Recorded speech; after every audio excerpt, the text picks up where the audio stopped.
Good afternoon, everyone. Good afternoon. My name is James Jimmy Hills. I'm your host here of Java with Jimmy. We are coming in this afternoon to have a midday or afternoon Java to speak with one of our city councilors in reference to a incident that many of you may have become aware of on last week. There was a carjacking in the Boston area, and as a result of that, in the law enforcement's response, there was an officer who um, shot and killed the young man, and we want to say his name, Stevenson King. And there are a lot of thoughts about, I saw on social media, there was a carjacking. He carjacked. However, um, there are a lot of questions that still need to be answered around things like excessive force and things like that. But one of the developments that you all that were on this morning saw that I became aware of live on the show this morning was District Attorney Kevin Hayden and his team arrested police officer Nicholas O'Malley. And so about a week ago, or not many days hence, Reverend Culpepper, who was the district counselor, I believe, for where the incident, there was the carjacking, and then, where the a young man crashed, I believe is in his district, but he and City Councilor Brian Worrell issued a statement in reference to the investigation and seeing the footage.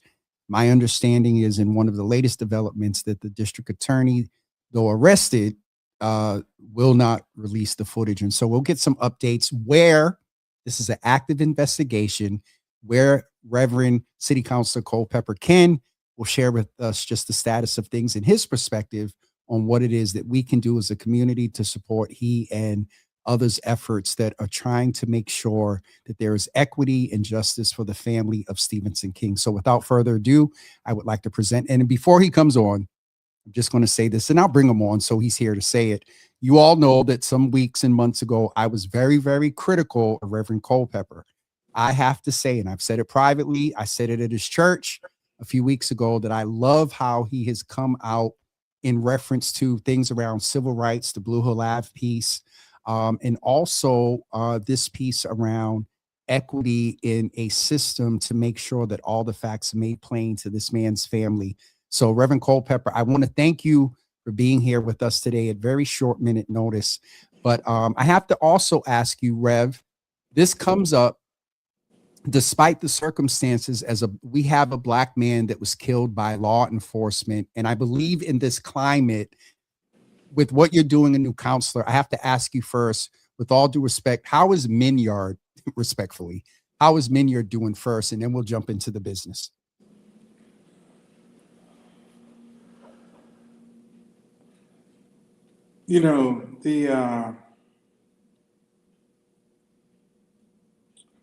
Well, for me, uh,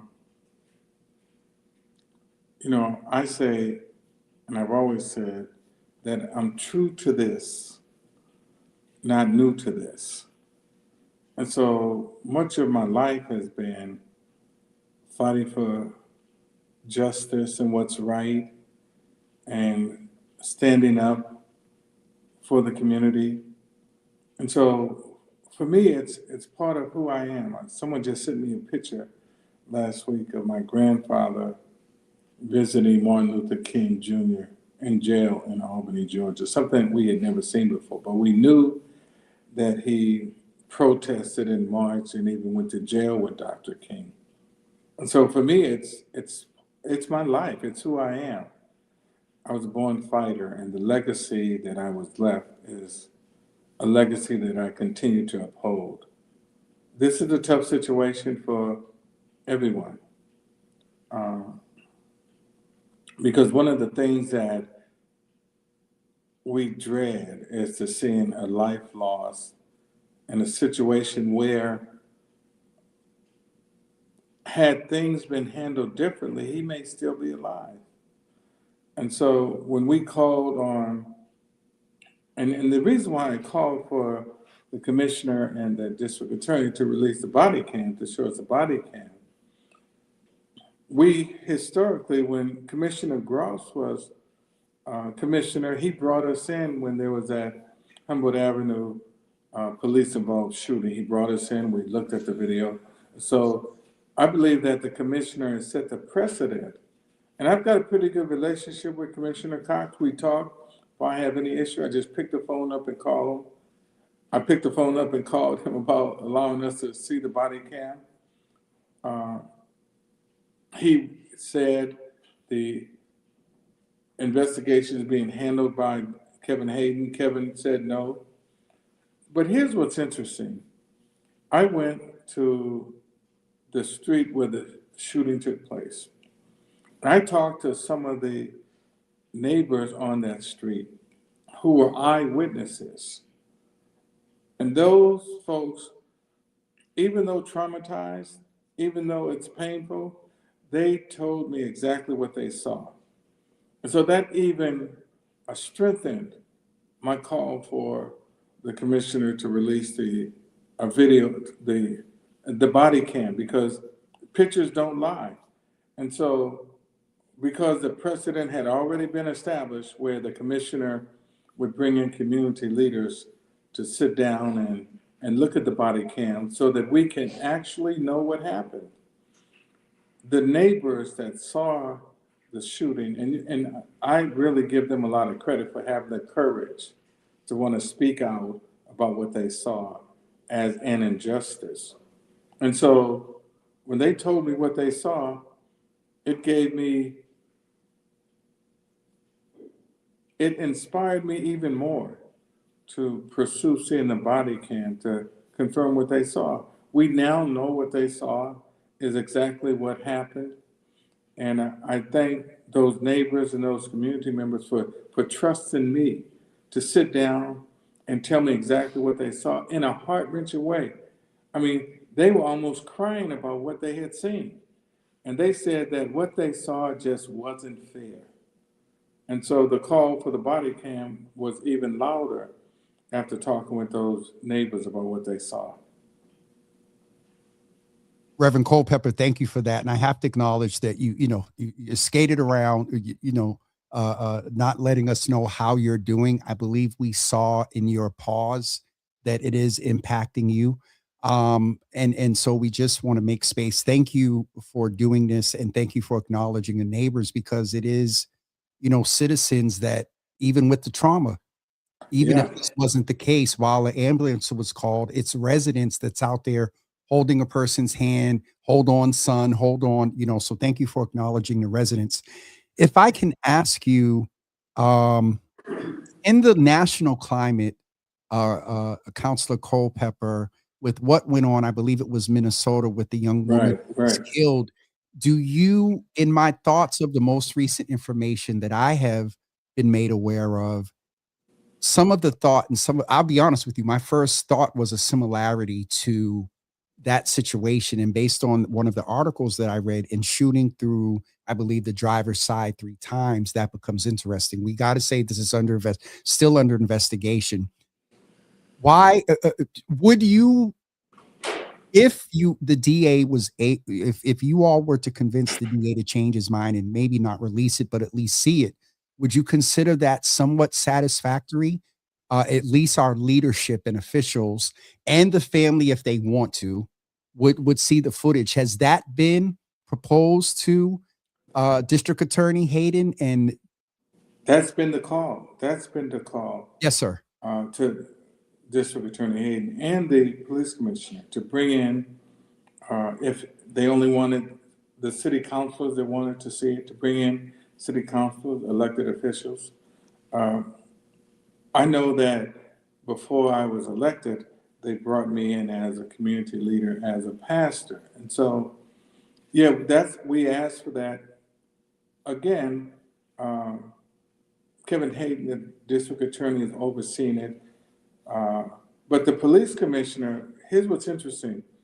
Even though the last time we saw cam body cam footage, we also know that the district attorney at that time was also investigating and grew quite upset with the commissioner for bringing us in and letting us see what was on the body cam.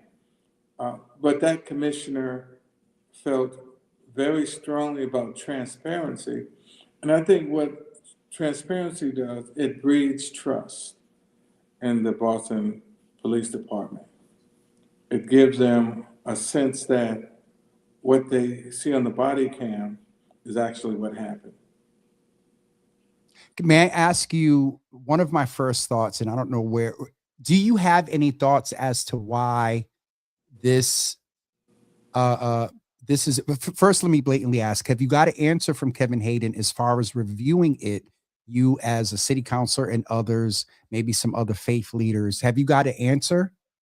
He made it clear after the arraignment that he was not going to release the body cam. Release it, and I'm being, you know why I'm being specific, releasing it versus bringing you all in to see it, as that was the, I can tell by your face that you're clear on what I'm saying. Yeah. He made it clear. He's not going to bring you all That's in right. to see it. That's right. He made that clear.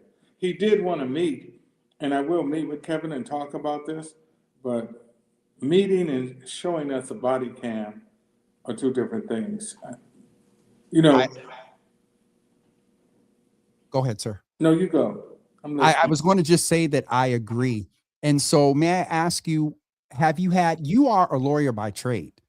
Have you, which is a which is a benefit in a few ways. Have you given any thought to, or speculate, I don't want to use the words, have you given any thought to why in this particular case the district attorney does not want you all to view the footage? I believe there's some implications in there that just, yeah, I think because he's still investigating it, and that's what he said that's at the fair. press conference earlier, because he's continuing to investigate, that he didn't want to release or show the body cam to anyone. That's evidence, and he's protecting his evidence as any district attorney would. Okay, and that's the advantage, just common sense, and then you as attorney can appreciate that. So there may be an opportunity after the investigation is over that you may be called in to view the footage. Well, here's what's interesting. Yes, sir. The commissioner can call us in tomorrow. He can call us in tonight because he's not doing the investigation. And that's my point, that the commissioner brought us in while the DA was still investigating the case to see the body cam. To be clear, was this in a past incident or was it this incident? Just to be clear. It was in a past incident. Okay, so there's precedence for a commissioner showing. Absolutely. Understood. Absolutely. Yeah, there's precedence. So let me ask you again, if you could, and it is speculation, I'll say the word, so Kevin is doing his part to not break any integrity with the investigation. I believe we both agree that that is the way that he should move. So the integrity, however, if I'm understanding you right, you, according to precedents in the past, as a pastor, have been brought in during an active investigation. Absolutely. So let me ask you now, what is it about the commissioner that you believe he will not bring you all in to see the footage? I think, Commissioner Cox has a different perspective on policing than Commissioner Gross does. I also think the DA has asked him not to release it or not to bring anyone in to view it. And I think he's agreed not to allow anyone to come in and view it. That doesn't keep us from calling for the commissioner to bring us in, because I still think, for transparency's sake and for being the one, when you look at the elected officials, we're the ones who are the bridge between the Boston police and the community.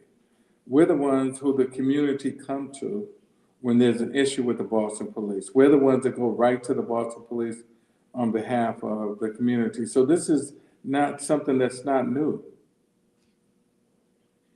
In that vein, Reverend Culpepper, may I ask you, when you understand principles of faith, there is principles of organizing, there is power in numbers to that point. And I'm not saying, and let me be clear, I'm not saying that this is not happening, but prior to this, I put a post on social media and I've been asking about a collective of our Black and elected leaders.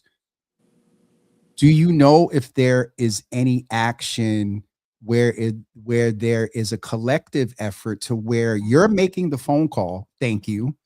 And I know some City Councilor Worrell joined with you on that initial letter, but now at a municipal level, are there not just the black men counselors, but counselors? We have our Counselor Santana, who I've communicated with. Are there others that are joining you and reaching out to you and saying, add my name to this, or I'm going to call Kevin as well, based on a collective versus a couple of individuals? I think there's always strength in numbers, and this has transpired so fast. You know, you wake up in the morning and the district attorney has charged the police officer, something we didn't anticipate. We're looking forward to organizing a little more because we do know there are other councils that will probably join us, and I'll be talking with other councils about this to see if we just can continue to make a unified call for this showing of the body cam footage. Yes, sir. Okay. I will ask you what would you say to community or anyone that a life was taken? There was an alleged crime committed, but I've seen some chatter that, if you weren't in this situation, maybe, some commentary. What is it that you say to our community about um how we should endear a life loss, even if the circumstances were not the best? And we know that there are some systems and things that may have contributed to why this brother, you know, made this decision to do this. What is it that you would say to our community about sensitivity to his loved ones and family? Yes, and I've said over and over that our thoughts and prayers are with him because we know every loss of life is tragic. We know every life is precious, especially in a situation that may have been avoided had the police acted differently. To the community, everyone's hurting. When I talk to the neighbors that had witnessed it, um, not only are they traumatized, because they are traumatized, but I think another shooting of a black male traumatizes the entire community.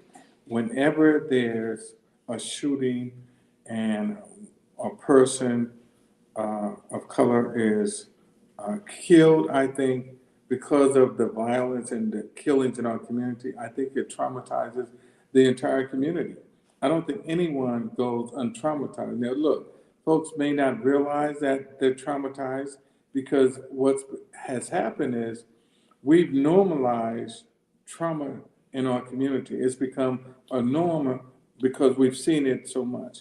But that doesn't mean that it still doesn't hurt, that there still isn't pain, there still isn't sorrow, there still isn't grieving. All of that still takes place.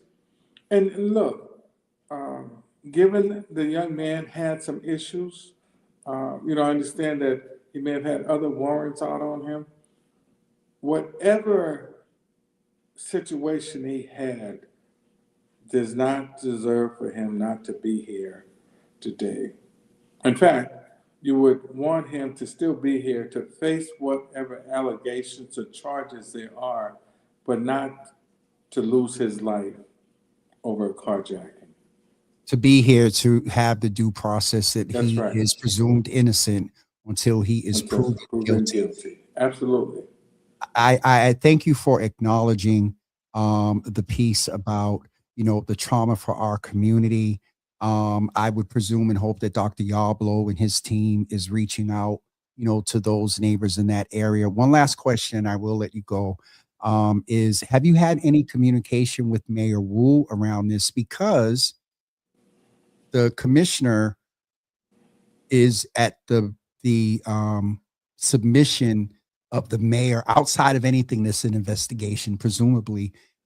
Is there any communication with the mayor in reference to this being available for you all to see this? Well, here's what's interesting. We have been in communication with the mayor's office, Okay. especially around the OPEC office doing an investigation. We wrote them a letter. We explained to them what we know. I've been in touch with Cavaldo. We've talked about it. But there's not, he can't do any investigation until the district attorney finishes his investigation. Okay. We did give the mayor's office a copy of the letter that we sent to him, outlining the circumstances and our ask and what we expect for him to do in this situation. I just left the mayor at, and it's interesting, I just left the mayor at another event with the Boston Planning Development Board with Ted's Landsmark. This is his last meeting. And so I went up to just really thank him for serving. You know, Ted Landsmark was the one, Jimmy, you know, years ago that was attacked with that flag. Yep. And the standard that he set for us after undergoing that and the different ways he's impacted the quality of life of many of us, I went up and thanked him for his service. And so the mayor and I read a resolution to him calling today Ted's Landsmark Day. We have not talked about this shooting. I'm sure we're going to do that soon. Okay. But there's just been so many other priorities. But the chief of staffs, they both talked. They talked about the letter. They talked about the shooting. They talked about the video cam. So yeah, we're talking. Okay. And the mayor and I will talk soon about this, and I'm sure she knows what I've been requesting. And I'll also make the request of the mayor to talk to the commissioner and ask the commissioner to bring us in. Yep. Because it's a precedent, and it's a good precedent, I might say, where it shows the relationship between public officials, community leaders, and the Boston Police Department. And it really shows transparency, that there's nothing to hide. We want the community to be able to trust us because they're the ones that are responsible for protecting us. Reverend Culpepper, Councilor Culpepper, before you go, I wasn't going to bring it up, but you brought it up because you mentioned the BPDA, and we have to honor Mr. Landsmark. But in your district, there is an active sort of, where are we with some of the making whole for Roxbury when it comes to Black economic development based on the designation of P3 for HYM and My City at Peace. From your perspective, where you can share, is there any update there from your perspective and advocacy in reference to that part of D7 and that sort of gut check for a lot of Black Boston? Is there any update that you have that you can share with us around that? Since you mentioned, I'm sorry, you mentioned the BPDA, so it crossed my mind. I'm sorry. Yeah. So here's my position. I think that partial 3 should be an RFP should go out. I don't want to see partial 3 remain vacant for 5 to 7 years before they can put together the funding to build a Madison Park there. I think we've watched that vacant parcel for many, many years. I would like to see them put out an RFP so that the best developers in design and plan can be submitted across, and then let them weigh the best design for economic development in P3, because I think that's what P3 was set aside for, economic development. So my thing is we can't wait 5 to 7 years for Madison Park. We can rebuild Madison Park where it is, but I do think it's time to get a new RFP out so developers can submit their proposals and may the best proposal win. Yes, sir. Reverend Culpepper, Councilor Culpepper, thank you. I appreciate you being with us today at this last minute notice. And please, at any point, have Tyreek reach out. And this platform is available because, as someone who is connected, understand processes, have been inside, my first gut was, what is there to hide? You know what I mean? And so I agree with you to where the point of transparency. And Rev, in this climate and with what happened, there are rumblings of comparisons to Minnesota of the actions, of this officer. And so It will end with the investigation is still active, and the ask is that you, along with those, and if the family may want to be able to see the footage to see exactly what happened. Absolutely, yeah, I think so. And I think that's important, especially for the elected officials, those that serve as a bridge between the Boston police and the community and the family. I mean, the family should have uh, the right to see exactly what happened to their loved one. Yes, sir. Yes, sir. Reverend Culpepper, thank you, and keep us abreast where and with you can, and we're here. Thank you, and I will. Jimmy, Thank you. thank you so much, Yes, sir. and God bless you. I appreciate you. And my mother, your longtime friend, is on, and she said hello. Oh, hey, Gina. Did Gina come to church when you got that award? Reverend Reverend Culpepper, get off my screen. I'm glad we can end in some level of black joy because this is heavy. So I appreciate even that, No, sir. it's heavy. It's Yes, heavy. sir. It's No, very no, heavy. it's heavy. It's But heavy. I'm glad that we're able to smile in some sense despite that. That's what we do. That That's is a what we part of do. our black That's joy. what we do. That's Yes, right. sir. Thank Thank you you, man. so much. I Thank you appreciate for you, sir. having me. Okay, Yes, sir. bye now. Bye-bye. Everyone, I hope that you in situations like this, it is very important to me that with where I can level set for community exactly where things are. There's a lot of chatter on social media. There's a lot of comments in the articles on various platforms. And in a situation like this, that's my neighbor. In a situation like this, you know, we have enough that we deal with around the facts that hurt us, and we don't want false information. The facts in themselves are enough. We don't need people making stuff up. And so I wanted to be sure. I did reach out to Council Worrell as well, but he wasn't available. I've had discussions with the chief of staff as well. And we'll be reaching out to the commissioner to see if he would like to come and chat with us.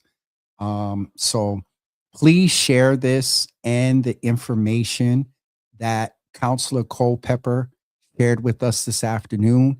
This is one of the reasons that the platform is here. This was a black man that was killed. And as Reverend Culpepper said, that there may have been another way that he could still be here to be proven guilty while he is presumed innocent. And so we are also naming and holding space for the King family, those that knew and loved him and his neighbors. And despite someone, and I've said this for a decade, oh God, a couple of decades, someone loved Stevenson. And so let's also be aware of our commenting around how he came into that circumstance. All right. On a programming note, please tune in to Phoenix Fire tonight for a live show with her at 10 p.m. And then tomorrow morning at 9:30 a.m., I will join Danielle Johnson, Tony Johnson, and Tristan over at Spark FM for what they said is going to be all morning. So I'll be at Spark FM all morning tomorrow. And then on Monday morning in our regular programming for Mental Health Monday, we will be here with Dr. Kwame Dance to talk. And it's sometimes the way the affirmations happen for me are interesting. We are talking about Black men's mental health on Monday. And, from a perspective of whatever this young man may have been dealing with, to myself, Reverend Culpepper, even Kevin Hayden and Michael Cox, as Black men, how do incidents like this impact us along with everything else that's going on in the world? So on Monday morning at 10 a.m., we will speak with clinical psychologist Dr. Kwame Dance, who's from Boston and gets it and knows about it. So he'll be with us to talk about Black men and mental health on Monday at 10 a.m. All right. I see comments, and if I go into the comments, you all, I'm going to be here another 30 minutes, and I will just say thank you. There's a couple of names that I see. Oh God, I see a question. So does this mean the last plan is completely null and void? Which last plan? Oh, Charlene, are you referring to the last plan of P3 of what My City at Peace and HYM had proposed? The answer is yes. What we knew as P3 being developed up until the week before Martin Luther King Day weekend, that is null and done. That's why Rev referenced to the fact that he would like to see a RFP go out to get that land developed with the goal of Black economic development there in parcel 3. So, okay. We will see. Thanks, Charlene. I got that clarity. So we'll see you tonight at 10 o'clock and then 9:30 tomorrow morning over on Spark FM. All right. Have a great evening, everybody. And thank you for being here. And please share this episode and or the accurate information about what City Councilor shared here. Thanks, Brother Duran, this evening about the shooting. All right, folks. Thank you and have a great evening.